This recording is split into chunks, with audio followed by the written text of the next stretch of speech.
2025, we made it out. 2024 in the rear view with all the negative vibes, all the bad energy. We are not bringing that into the new year. New collabs, new work. Everything's taking a good direction. We're headed this way. All the bad stuff in 2024. And I'm going to be real with you. Shout out to all the supporters and everybody that shows love to the channel. I was going to actually just kind of leave the channel just dead it. I wasn't, you know what I'm saying? I don't really have no big plans, bro, but I ran into handfuls of individuals that support the channel, and I ran into them in public. And in the last like month, bro, I've ran into people that support the channel, subbed up, and they'll come up to me in public and they'll be like, Sev Cisneros, what's up, Sev Loke? We support the channel. Big shout out to them. They rejuvenated me because like, it's like touching the community, like intertwining in the Denver community and people that recognize that and they show love to and they support it, bro. That's like before any type of other fruits, that's the best feeling when you got the community supporting you and actually coming up to you like, hey, bro, like you a big voice out here. Keep doing your thing. Shout out to you guys, man. Because to me, that's more of a, I guess to say accomplishment than anything else, homie. Like, I like that unity of Denver, homie. So shout out to you guys. So let's get to this, man.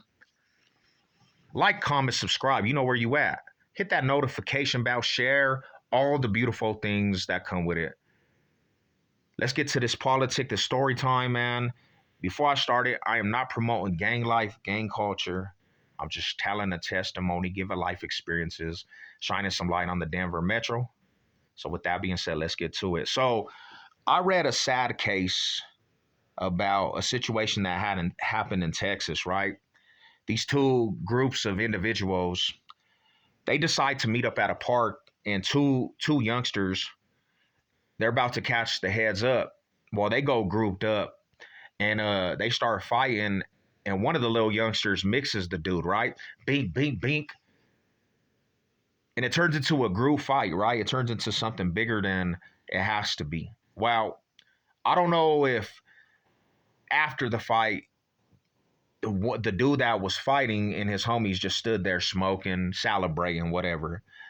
But the fool that got beat up, he leaves and he double backs with a pistol.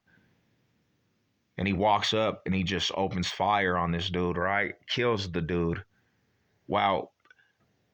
He gets his life taken. That other dude gets hemmed up for it. And I know situations out here in Denver where that was the same situation. Somebody gets beat up. They go handle their shit at first like men. See what these are all about. And then somebody gets their pride took because they get beat up or they get banged up a little bit. And they come back and they think that's what they need to resort to is killing somebody behind a simple fight, bro. When I was growing up, and this is the separation between the generations, a lot of the older homies would push you to friendly fade. And, you know, it was all about how you were a warrior with these in the hood, especially in the east side. Like, that's what a lot of individuals were known for, being a neighborhood that could fight. The east side had a lot of fighters, and you had to always fight. But we took that with pride, and we learned from that and became better individuals, right? You took that, even taking a loss was a win because you went in there and chunked it. A lot of older homies and a lot of fools that have respect would say going into a fight and fighting for your dignity and respect, that's more of a W than actually getting the W. Just as long as you fight and live another day, homie, you're honorable. But nowadays, the music and everything, it's like they feed that to youngsters where it's like, if you take a loss, you soft in a way, you a bitch, right? That's how they look at it. And no little youngster nowadays wants to have that on their resume like it's a bad thing. Nowadays, a fool won't even know what he's signing up for, and the first thing he talks about is getting a blicky, getting a heat. And when I look at that, I'm like, bro, that's such a crazy mindset because this youngster might not even be a killer and might not even be about that life, but he's forced to try to live that identity, and then he takes somebody's life or gets killed in the process of gunplay, and it's over. You're not coming back from that, bro. So it's a sad situation. But I'm gonna tell you, youngsters, you ask any real OG, the fools that are really have names, they all took losses, bro. We've all took losses. Everybody I know that's really been from the streets and honorable, they all took losses. They learn from it. And that's why if they are here, because a lot of people are gone nowadays from the old era,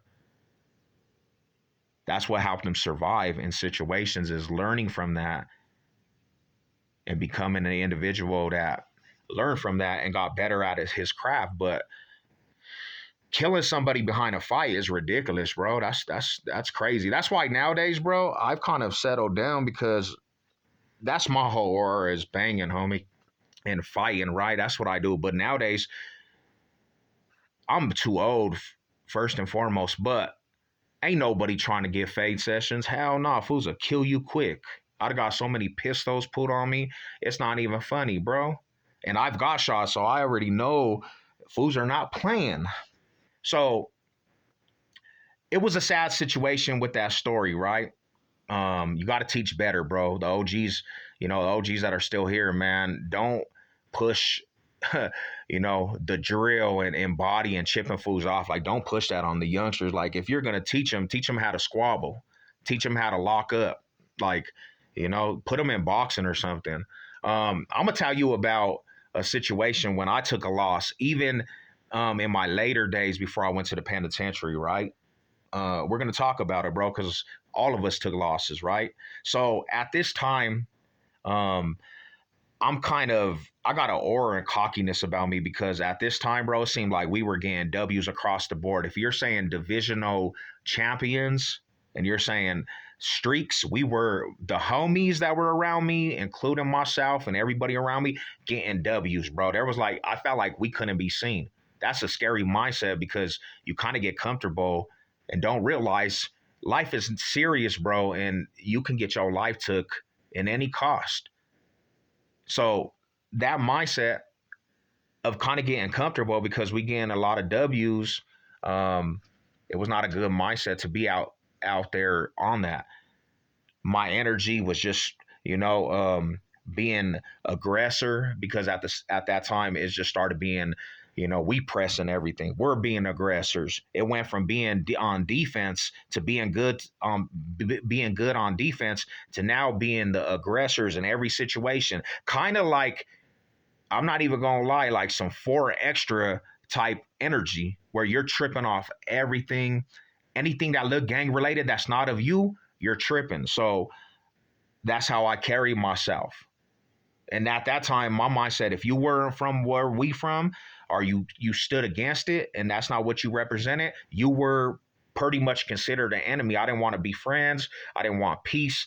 If you were from other neighborhoods that didn't like this cripping, I literally considered you a potential op, and I would treat you like that. Like I was hella disrespectful at one time. That's just how I was because I needed to get punched in my mouth. I needed to come back to reality. So at the time, not my wife, but my ex, one of my exes, she's going to school at Emily Griffith, right? And if you know Emily Griffith is, it's like a trade school. They do GED classes for spallies. You can get certified. Like it's a trade school out here. And she goes to class. So I go pick her up every day around 3, 4 o'clock, right? She gets out of class. I got to come off the bus. I'm catching the bus, but at this time too, I'm bringing a lot of attention to myself, just how I dress, blue rags, like everything was cribbed down. That's how I conducted myself. And off top of that, I'm going out there because now I'm having fun with being so dominant. I'm going out there to see if I see anybody that looks gang related from other sides.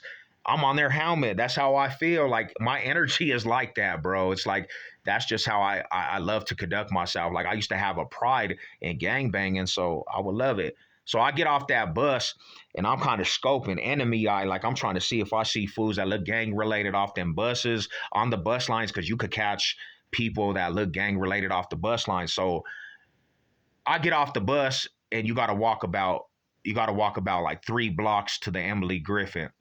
And Emily Griffith's like on the outskirts of the middle of downtown. But when you come up to that building, there's an entrance. And then if I'm not mistaken, it's like some stairs and you go up and that's where the classes are. Well, my ex comes out, and my ex, to be honest, bro, she was just influenced by how we were, um, how we conducted ourselves. She was trying to be a part of what we had going on. So she loved that shit. At the time, she loved it. She just loved that rowdiness. And she was willing to basically hold pistols, whatever. And that's another thing at that time too. I'm not going anywhere. I'm not going anywhere without something. And I can honestly say this too, just having something all the time, that made it extra out, because I knew that protection was by me at all times.